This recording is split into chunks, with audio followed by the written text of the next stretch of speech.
A show like The Big Bang Theory is not supposed to be a mainstream success.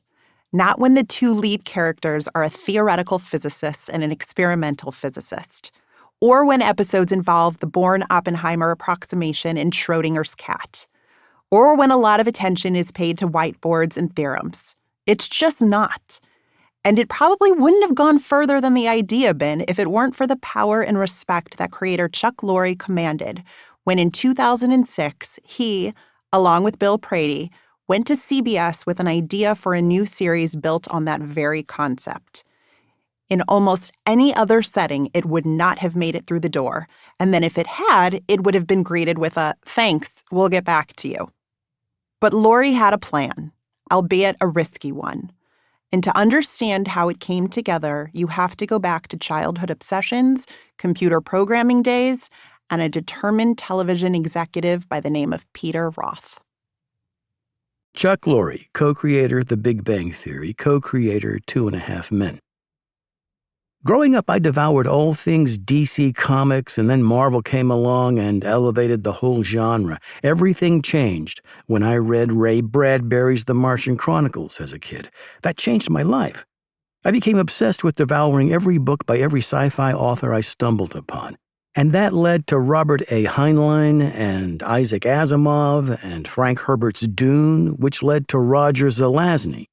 I was an enormous fan of Star Trek in the 60s, so much so that when it got canceled after 3 seasons, the same year the Smothers Brothers got canceled, I said, that's it for television. I'm through with television. Any medium that would cancel Star Trek and Smothers Brothers is not worth my time. I would tell anybody that would listen that television was a stupid medium and we need not spend any time with it. And then during the next decade, I didn't even own a TV. Unless I was dating a woman with a television, I didn't watch it. I was also stupid poor, so any money I made certainly wasn't going to be spent on buying a TV.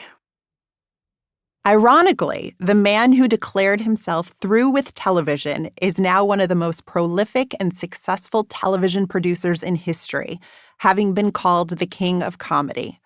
And while Lorre has proven himself to be a hitmaker again and again, he will be the first to tell you that no successful comedy is a solo effort. Peter Roth, former chairman, Warner Brothers Television Group. In 1994, I was at 20th Network Television, now 20th Century Fox Television Productions.